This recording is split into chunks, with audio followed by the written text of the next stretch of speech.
만나서 반갑습니다. 우리 옆 사람과 함께 인사 나누겠습니다. 참 잘 오셨습니다.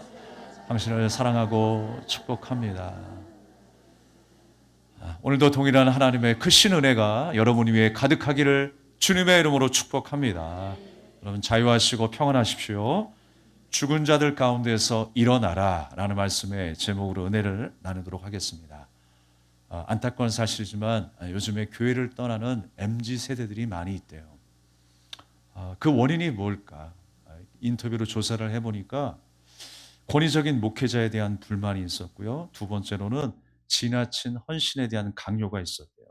또 세 번째로는 개인의 영성이 채워지지 않은 부분, 만족하지 못하는 부분들. 또 네 번째는 공동체 문화에 적응하지 못하는 개인주의적인 성향이 강해서 공동체에 적응을 못하기 때문에 MZ 세대들이 점점 교회를 떠난다라는 이야기를 들었습니다. 근데 저는 한 번 더 생각을 해보게 되었어요. 과연 우리가 교회를 떠나게 되는 이유가 뭘까? 교회가 어떻게 회복되어야 할까라는 것을 생각하게 되었어요. 사실 우리가 살아가면서 불편함은 얼마든지 존재합니다. 교회 안에서도 불편함들이 있죠. 뭐가 부족하고 사람들과의 관계가 있고 우리가 말씀대로 살아가기가 너무 힘들고 세상 속에서 빛으로 소금으로 살아가기가 너무 힘들어요. 그러나 우리의 신앙생활이 불편한 것 때문에 무너질 수 있는가? 그렇지 않다라는 거예요. 불편한 것이 바른 신앙생활을 저해하는 원인이라고는 생각하지 않습니다. 우리가 은혜로 충만해도 여전히 불편함은 존재합니다. 불편한 마음, 감정 존재합니다. 그러나 그것이 우리의 믿음을 무너뜨릴 수는 없어요. 교회 공동체를 와해시킬 수는 없는 것입니다. 문제는 뭐냐면 우리의 중심의 추가 어디에 있느냐가 중요한 거예요. 내 중심의 추가 하나님을 사랑하는 데 있느냐 아니면 세상을 사랑하는 데 있느냐. 바로 그것이 우리의 신앙의 판도를 가를 수 있는 것입니다. 우리는 어느 누구의 잘못을 지적하기보다 하나님 앞에서의 교회 공동체, 하나님 앞에서의 성도라고 하는 생각을 잊지 말고 날마다 바르게 일어나고 바르게 세워질 수 있는 교회와 성도가 되시기를 주님의 이름으로 축복합니다. 오늘 우리가 함께 나누는 에베소서 말씀은요, 어지러운 이 시대를 살아가는 성도들에게 큰 교훈이 되고 있습니다. 오늘 말씀의 제목처럼 일어나라 시리즈 네 번째, 죽은 자들 가운데서 일어나라 라고 하는 말씀의 본문을 인용해서 함께 우리가 은혜를 나누고자 합니다. 이제는 우리가 주 안에서 빛이 된 자녀이기 때문에 빛된 자녀로 살아라 라고 말씀하고 있어요. 우리가 빛이 되기 위해서 애를 써야 한다라는 말씀이 아니라 주님께서 우리를 택하심에 우리를 빛의 자녀로 선언해 주셨어요. 할렐루야. 우리는 어둠에 있지 않습니다. 다만 문제는 뭐냐면 우리가 어둠의 삶을 자꾸만 동경한다라는 거예요. 옛사람으로 돌아간다라는 거예요. 썩어진 구습을 그리워한다라는 거예요. 그러나 우리는 어둠의 자녀가 아닙니다. 빛의 자녀입니다. 일어나야 합니다. 죽음에서 일어나고 어둠에서 일어나고 옛 구습에서 일어나기를 주님은 원하고 계세요.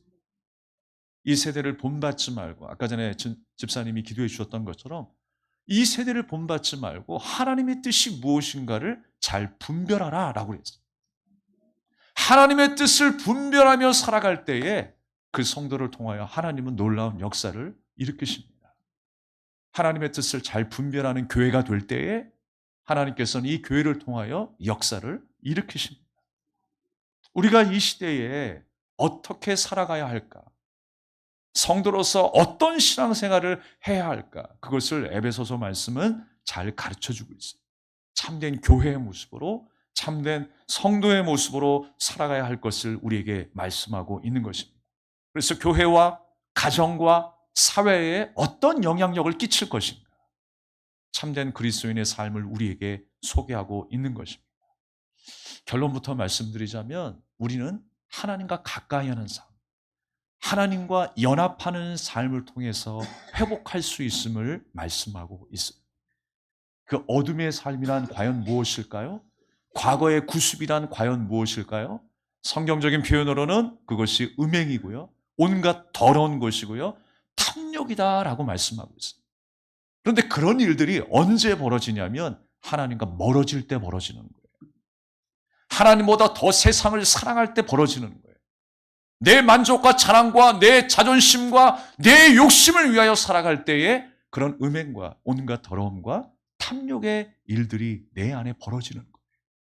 그 모든 것에서 벗어나 일어나 주님과 함께 연합하라라고 말씀하고 있는 거예요. 우리가 주님과 연합하기 위해서 주님이 명령하신 그 뜻을 따라 거룩한 삶이 되기 위해서 우리가 어떻게 살아가야 할 것인가? 세 가지로 함께 간단히 나누겠습니다. 첫 번째로는 세월을 아끼라라고 했어요. 함께 따라하겠습니다. 세월을 아끼라. 세월을 아끼라. 여러분, 세월을 아끼라는 것은 단순히 시간을 절약하라라고 하는 말 이상의 의미가 있어요. 여기서 아낀다라고 하는 것은 엑사고라조라는 그 단어를 쓰고 있어요. 그건 뭐냐면 속량하다, 건져 올리다라고 하는 뜻이래요. 기회를 잡아야 한다라고 하는 거예요. 이 순간도 시간은 계속 흐르고 있습니다.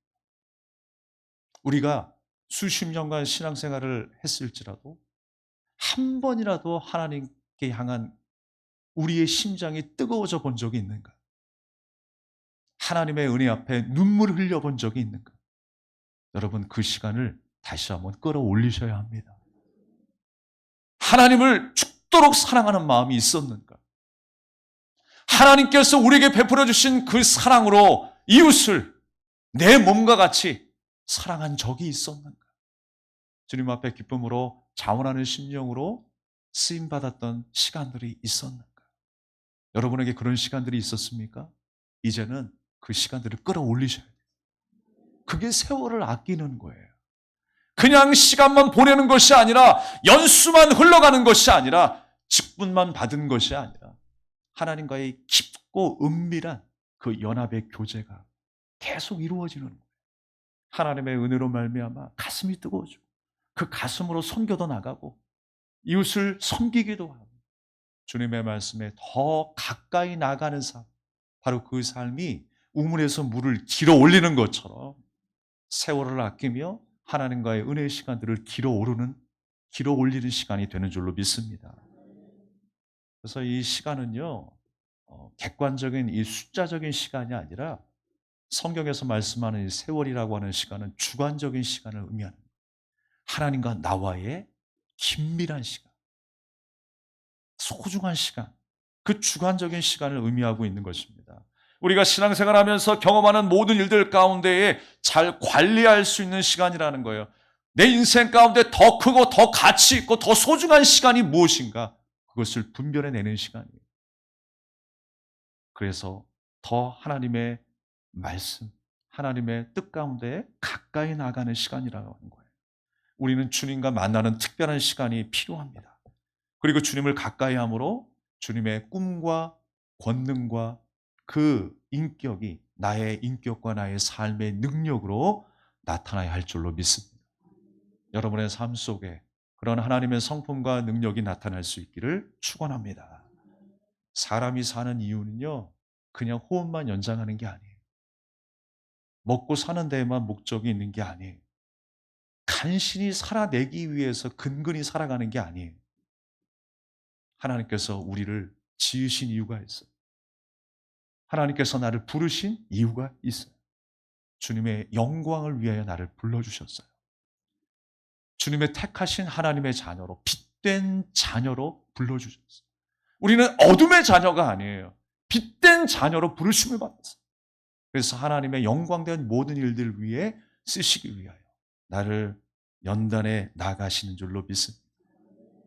그렇다면 여러분, 우리가 세월을 아끼라라고 했는데 반대적인 의미는 세월을 낭비하기 때문에 아끼라라고 말씀하시잖아요. 세월을 낭비한다라는 게 뭘까요? 시간을 낭비하는 게 아니고요. 누가복음 15장에 나타난 탕자 이야기를 우리가 들 수 있어요.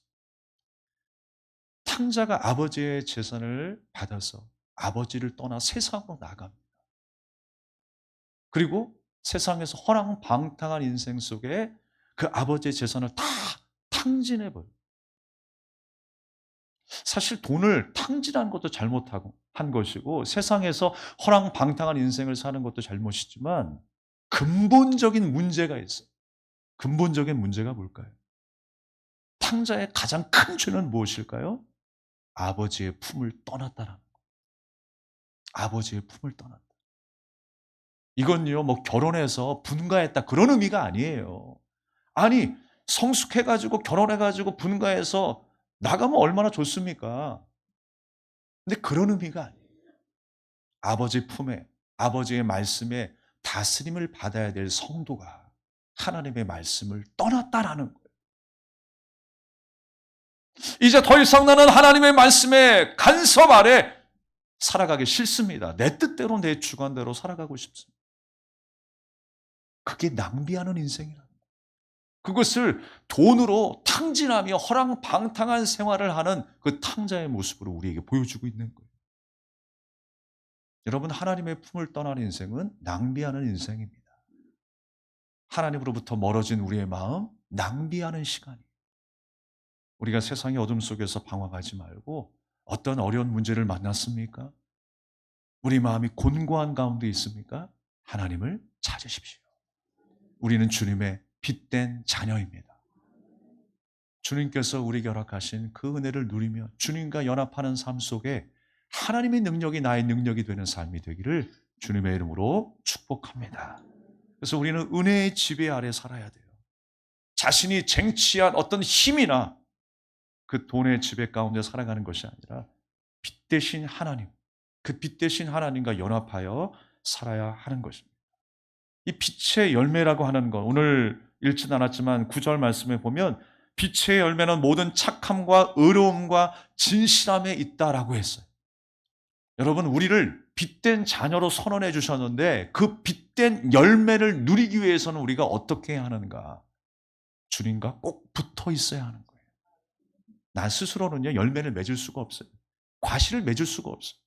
포도나무 대신 예수님, 그 나무에 우리가 접붙임될 때에 과실을 많이 맺는 것처럼 우리가 하나님과 연합하게 될 때에 우리의 열매가 맺어지게 될 것입니다. 착함과 의로움과 진실함이 우리의 삶을 통해 나타나게 될 것입니다.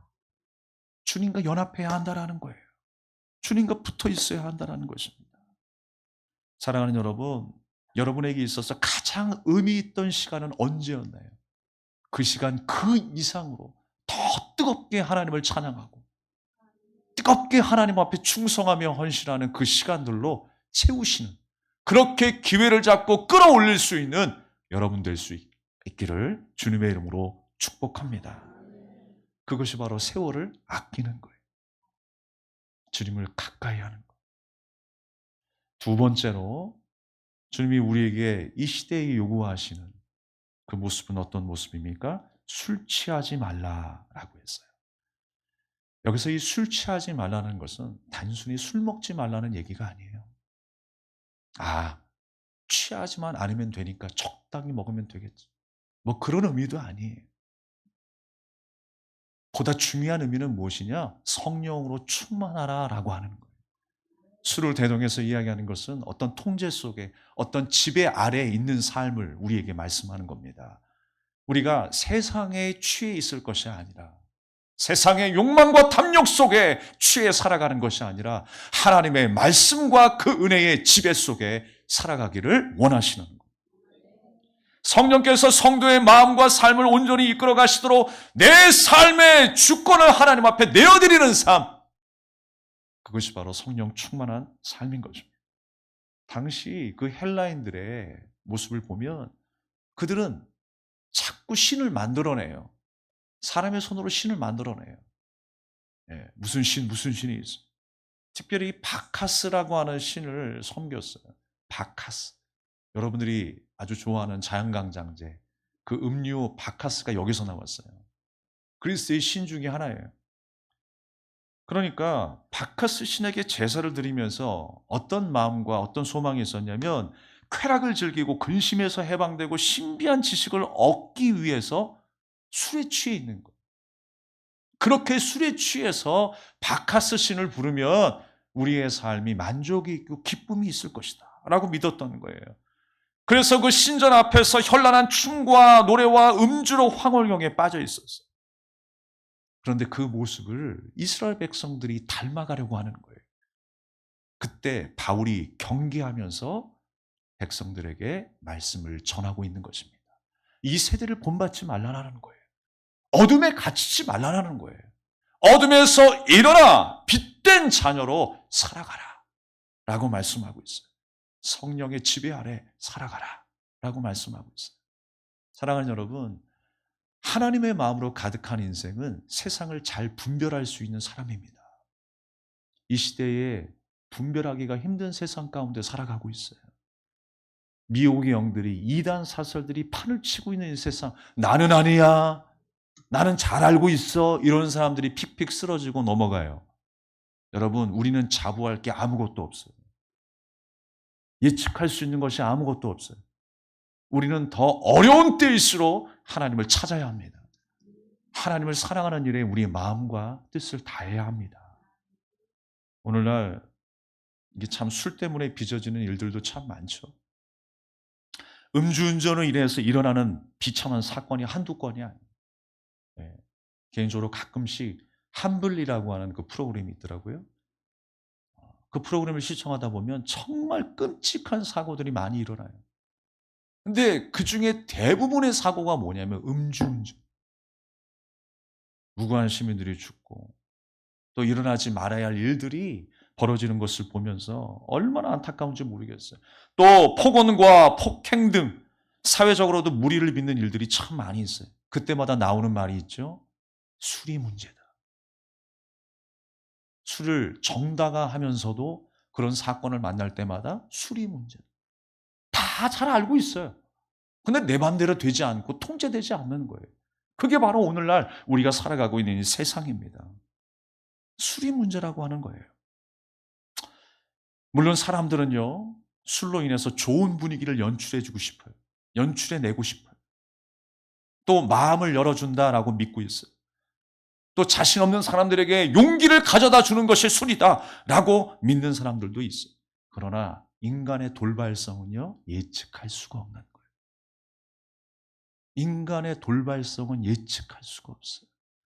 내가 이런 신념을 가지고 나는 이런 성격과 이런 직업을 가지고 살기 때문에 흔들림이 없을 거야 라고 생각하지만 언제나 변하고 돌발성이 있는 것이 인간이라는 거예요.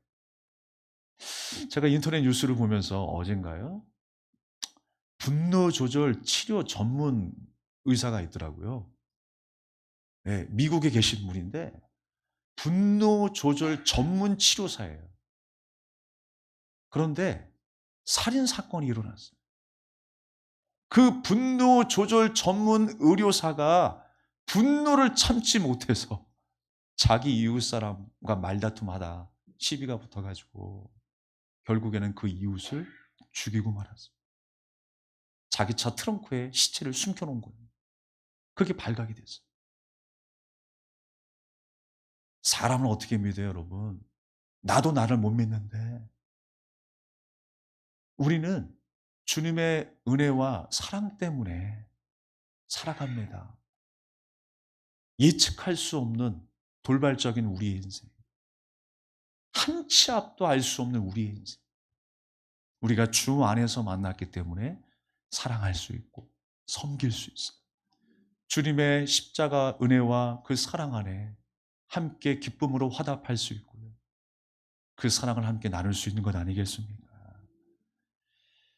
그래서 여러분, 더 무서운 건 뭐냐면 과연 우리가 술만 취하지 않으면 다 된 건가? 그렇지 않다라는 거예요. 술 취하지만 않으면, 아니 술만 안 마시면 되는 거 아니겠느냐라고 자부할 수 있을지 모르겠어요. 그러나 그런 의미가 아니에요. 여러분 잘 들어보십시오. 더 무서운 일이 있어요. 더 무서운 건 뭐냐면 정신은 멀쩡한데 거짓말하고 말로 사람 죽이고 상처 입게 만드는 사람들이 이 세상에 얼마나 많이 있습니다. 바라옵기는 교회 안에는 그런 사람들이 없길 바라요. 사랑을 말하면서도 사람의 마음을 아프게 해요? 말로 사람을 죽여요? 헌신과 봉사와 하나님의 사랑과 능력을 우리가 고백하면서 의심과 두려움 속에 미움과 다툼과 시기 속에 살아가나요? 말이 안 되는 삶을 살아가잖아요. 사랑하는 여러분, 이게 더 무서운 거예요. 멀쩡한 정신을 가지고도 우리 입술로는 하나님의 말씀과 사랑을 말하고 있으면서도 전혀 다른 어둠의 세계의 삶을 살아가는 우리의 모습. 진짜 소름 돋지 않습니까? 소름 돋는 일이에요. 여러분, 그 주인공이 내가 되지 않길 바랍니다. 취하지만 않으면 된다? 아니에요. 여러분, 이 말은요, 어떤 의무조항이 아닙니다. 나쁘다, 나쁘지 않다의 의무조항이 아니에요. 내가 취할 수 있는 일은요, 여러 가지로 나타나게 되어 있습니다. 이 세상에서 내가 취하여 살아가는 일들이 얼마나 많이 있습니까? 어떤 사람은 돈에 취한 인생이 있어요. 야망으로 취한 인생이 있습니다. 육체의 쾌락에 취한 인생들이 있어요. 하나님을 떠난 인생에서 우리는 다시 하나님 앞에 순종하는 자, 하나님의 영에 취해 살아가는 저와 여러분이 되어야 할 줄로 믿습니다. 그래서 여러분, 술 취하면, 세상에 취하게 되면 우리 입술에서 나오는 것도 뻔해요. 원망과 불평밖에 없어요. 세상에 취해 있으면 원망과 불평밖에 나올 게 없다니까요. 그런데 오늘 말씀 속에 뭐라고 이야기합니까? 시와 찬미가 나온대요. 그 성도들끼리 함께 모여서 대화하는데 나오는 것이 시와 찬미예요. 저 깊은 곳에서부터 터져 나오는 것이 하나님의 은혜를 고백하는 그 고백이 터져 나오는 거예요. 특별히 시라고 하는 것은요, 이 악기를 연주할 때 소리가 나잖아요. 그 소리가, 그 깊고 오묘한 아름다운 소리가 문자로 표현된 것을 의미하는 거예요. 그게 시와 찬미예요. 우리 성도의 그 깊은 곳에서부터 하나님께로부터 받은 그 은혜와 감격의 깊은 그 마음으로부터 쏟아지는 고백. 성령 충만하게 될 때에 우리가 함께 만나서 나누게 되는 대화의 내용은 그런 것이라는 거예요. 누가 어떻더라, 누가 어떻더라, 누가 뭐 집을 3채나 가지고 있더라, 아이고 배 아파라. 어떤 집은 화장실이 4개래, 우리는 하나밖에 없는.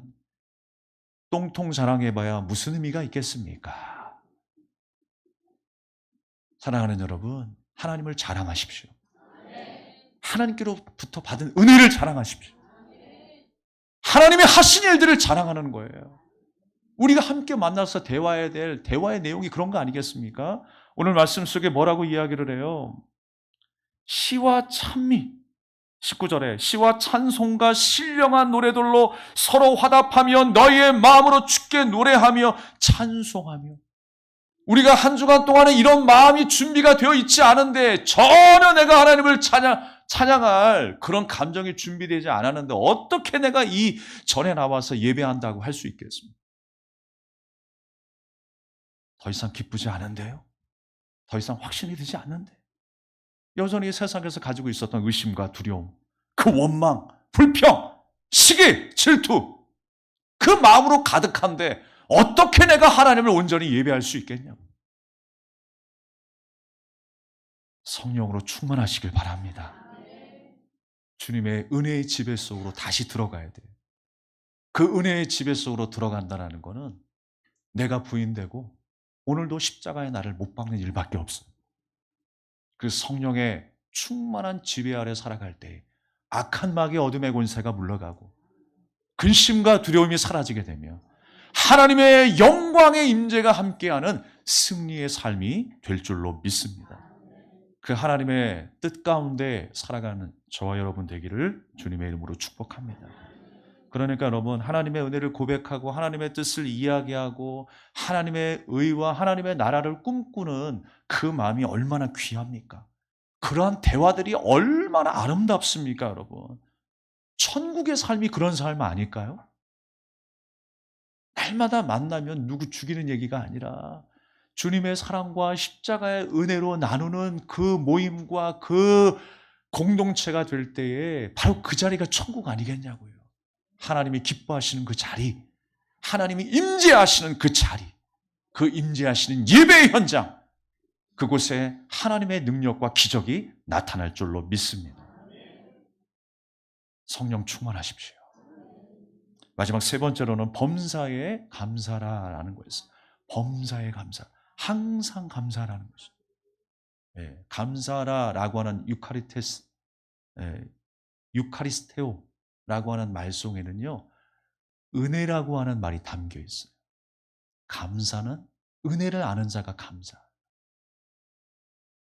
그래서 감사하는 자는 어떠냐? 맨 마지막 21절에 그리스도를 경외함으로 피차 복종하라고 했어요. 감사하는 자는요, 은혜를 아는 자는 하나님을 경외할 수밖에 없어요. 하나님을 경외하게 되면 우리는 범사에 감사하게 됩니다. 범사에가 뭐라고요? 항상 좋은 일이 있을 때나 좋지 않은 일이 있을 때나. 아, 이것 또한 하나님의 계획하심이야. 그러나 하나님께서 반드시 이기게 하실 거야. 승리하게 하실 거야. 그 하나님의 놀라운 섭리를 믿으며 걸어가는 거예요. 또 믿으며 일어나서 전진하는 거예요. 그게 범사에 감사하는 거예요. 사랑하는 여러분, 그렇게 감사하며 하나님의 하시는 일들을 신뢰하고 믿음으로 따라갈 수 있는 저와 여러분 되기를 주님의 이름으로 축복합니다. 영과 진리로 채워지니까, 하나님의 은혜로 채워지니까 다른 것이 없어도 주님 한 분만으로 만족하게 되는 인생이 되는 거예요.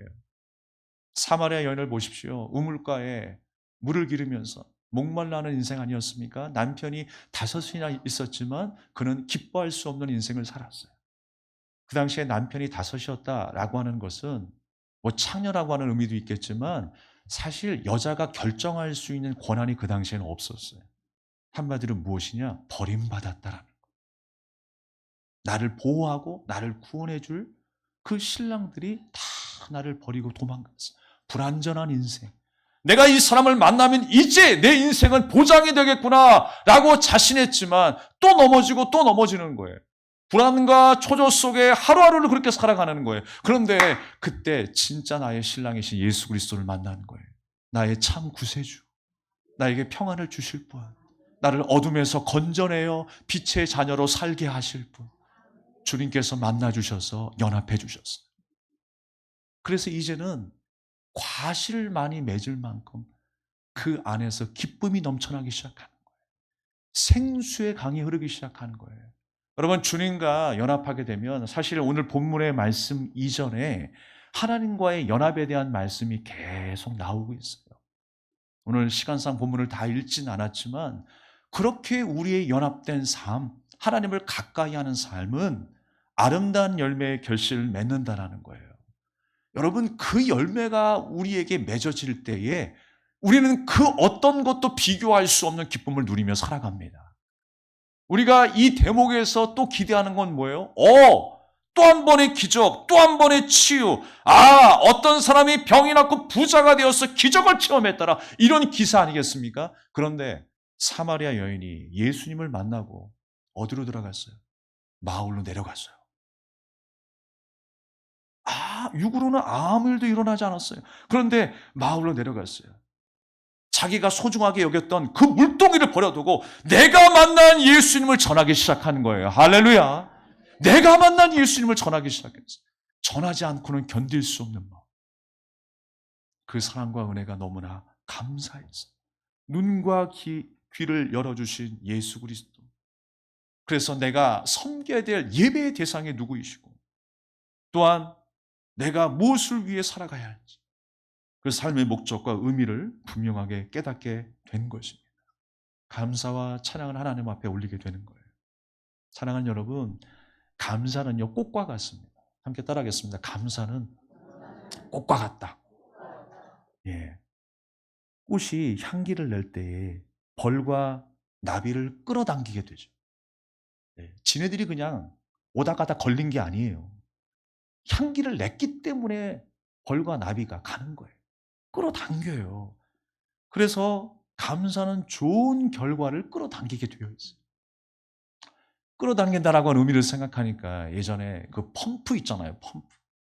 그 펌프가 물이 말랐을 때 마중물, 바가지에다가 물 한 바가지 넣어서 막 펌프질을 하게 되면요. 엄청난 양의 물이 막 솟아나죠. 너무너무 신기하죠. 우리는 그 물을 마중물이라고 이야기를 해요. 안에 있는 그 물들을 끌어올리는 거예요. 감사의 능력은 바로 여기에 있습니다. 나는 작지만 내가 주 안에서 바르게 세워지고 주님과 연합하여 그 기쁨을 누리게 될 때에 나는 향기 나는 인생을 사는 거예요. 빛된 인생으로 살아가는 거예요. 맛을 내는 인생으로 살아가는 거예요. 그게 감사합니다, 여러분. 그렇게 감사하게 될 때에 좋은 것이 내게 끌어당겨지는 거예요. 꿀벌이 오고 나비가 모이는 것처럼 우리에게 좋은 것이 당겨지는 거예요. 사랑하는 여러분, 우리 한 사람 한 사람이 마중물이 될 수 있길 바랍니다. 마중이라는 게 뭐예요? 먼저 나가서 손님 마중하는 거예요. 그게 마중물이에요. 먼저 들어가니까 그 안에서 수많은 맑은 물들을 끌어올리게 되는 거예요. 내가 감사하는 인생으로 살아갈 때에 많은 사람들에게 좋은 영향력을 줄 수 있습니다. 빛 대신 하나님을 증거할 수 있습니다. 그리고 또한 하나님께서 예비하신 복과 은혜가 내게로 향하게 될 줄로 믿습니다. 나의 작은 감사의 고백은 실로 엄청난 영향을 불러올 것입니다. 나 하나 때문에 구역이 하나가 되고 교회가 부흥하는 초석이 될 것입니다. 여러분이 그 작은 마중물이 되십시오. 감사의 고백이 되십시오. 말씀을 정리하겠습니다. 세상이 혼란스러운 가운데에 너도 나도 내가 더 가치가 있다, 이 일들이 더 가치 있는 일이야 라고 우후죽순처럼 생겨나기 시작했어요. 점점 하나님의 절대적인 가치와 그 진리의 말씀은 마음에서 잊혀지고 있습니다. 그러나 오늘 다시 한번 하나님은 우리에게 간절히 말씀하십니다. 말씀에 따라 질서가 정립되고 인생의 가치가 결정되기를 원하고 계세요. 하나님을 가까이 하는 것이 우리의 능력임을, 주님과 함께 연합하여 살아가는 것이 우리에게 기쁨임을 말씀하고 있습니다. 사랑하는 여러분, 오늘 우리에게 주신 말씀처럼 세월을 아끼고 술 취하지 말고 오직 성령으로 충만하여 범사에 감사함으로 하나님의 거룩한 백성으로 주님이 예비하신 복과 은혜를 누리며 살아가는 한 주간 되시기를 주님의 이름으로 축원합니다. 할렐루야! 아멘! 우리 함께 찬양하며 기도하겠습니다. 나의 사랑하는 자의 목소리 듣기 원하네. 나의 사랑, 나의 어여쁜 자야, 바위 틈은 미란 곳에서 듣기 원하네. 부드러운 주님의 음성, 나의 사랑하는 자의 목소리, 나의 사랑하는 자의 목소리 듣기 원하네. 나의 사랑, 나의 어여쁜 자야, 바위 틈은 미란 곳에서 듣기 원하네. 부드러운 주님의 음성, 나의 사랑, 나의 사랑, 나의 사랑, 나의 어여쁜 자야, 일어나 함께 하자. 나의 사랑, 나의 사랑, 나의 어여쁜 자야, 일어나 함께 가. 나의 사랑, 나의 사랑, 나의 사랑, 나의 사랑, 나의 어여쁜 자야, 일어나 함께 가자. 나의 사랑, 나의 사랑, 나의 어여쁜 자야, 일어나. 우리 다시 한번 우리 함께 찬양합니다. 나의 사랑, 나의 사랑, 나의 사랑 나의 사랑 나의 어여쁜 자랑 일어나